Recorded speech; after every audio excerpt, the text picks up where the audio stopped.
Well, here we are into our second week of the season, what we call our red deer season up here, and I'm starting to feel a little bit worn, a little bit saddle sore. But anyway, we're going okay. A lot of people out there feel that we've changed our tune. They feel that we've dropped away from saying that, you know, the deer shouldn't be treated as a pest, and that suddenly McGee's trying to comply. No, you got it wrong. We've been trying to comply for 30 years. Not going there saying, what do you want us to do, sir? Trying to go to the authorities and say, this is the way we want to do it. This is the way that makes sense. This is the way that works. This is the way that's moral and decent and respectful, humane. We've still kept that that aim, that goal in mind. That's what we've still got in mind. This year we have tried to run absolutely to the letter of the law with regard to insurance. Okay, or as I've said on previous clips, insurance here in Queensland, Australia, maybe right across Australia, has changed dramatically over the last couple of years. I think it could have been something to do with the so-called pandemic. It could be something to do with the massive floods, fires, and all the rest of it that we've had. Whatever. Insurance available to landowners has changed dramatically. What's available to guides like myself have changed dramatically. Basically, landowners cannot get insurance up here for hunting, and especially not for bow hunting. Okay, check it out if you want. If anybody can prove me wrong, please do. We'll get whatever system, whatever policy is there, and make sure every landowner that we can knows about it as soon as possible. Right? So at the moment, nobody has accepted that challenge. Nobody has come up with that. So we have to run with what we believe is right, that, yeah, the insurance isn't correct for landowners. So to put a hunter onto a landowner's property now, they have got to be pest controlling. To be pest controlling, righto, they have got to be under workplace health and safety.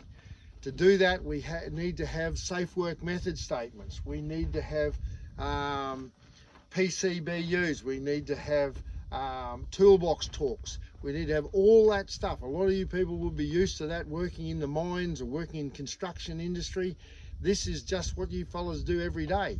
It's never had to be done on landowners' properties. But what we're realising now, for a landowner to be properly covered under current legislation, under current insurance, we've got to reach those standards. And we have. Jude's and my business, Australian Wild Country Adventures, we have led the way with this.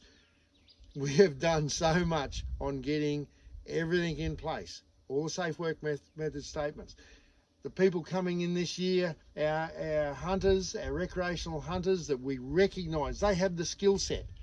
Recreational hunters have the skill set that we need to bring about the best outcomes here. They are the most humane, they are the best trained, they're the most ethical, they have the best experience in hunting wild deer and shooting wild deer of any people we can find. Okay, so we're utilising that skill set. We're getting them in here so that we can keep deer numbers down for these landowners. But we're doing it in an orderly, in a well thought out, in a scientifically based, well recorded, legal method. Okay, a legal way. Some people might find that distasteful, and I do, because damn it, we want to have kids in here. We want to have kids coming up. How do we bring kids into a work area? Okay, a lot of those things have to be looked at.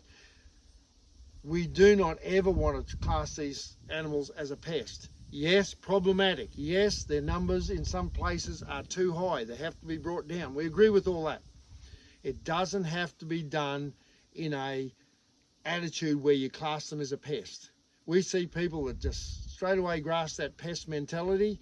You are just puppets Literally, if you're accepting the pest mentality, you're just a puppet of biosecurity or of the left side, the woke mob that's driving everybody insane around the world. So drop the pest rhetoric if you've got, half a brain. Drop it. Realise if you've got an animal that's overabundant, use it, utilise it, harvest it, keep the numbers down, keep the quality up. That is common sense. So that's the approach that we've put in here.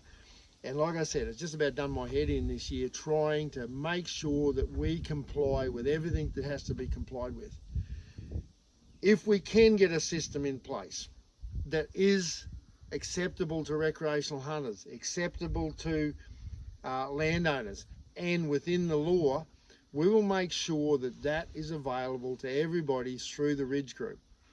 So if you're out there saying, I want to put recreational hunters onto my property and I want to do it legally, I don't want to be sued and lose my property over this, if they are all your concerns or your desires, we're hoping that eventually we'll have something there on the Ridge website where you can go to it and say, that's for me.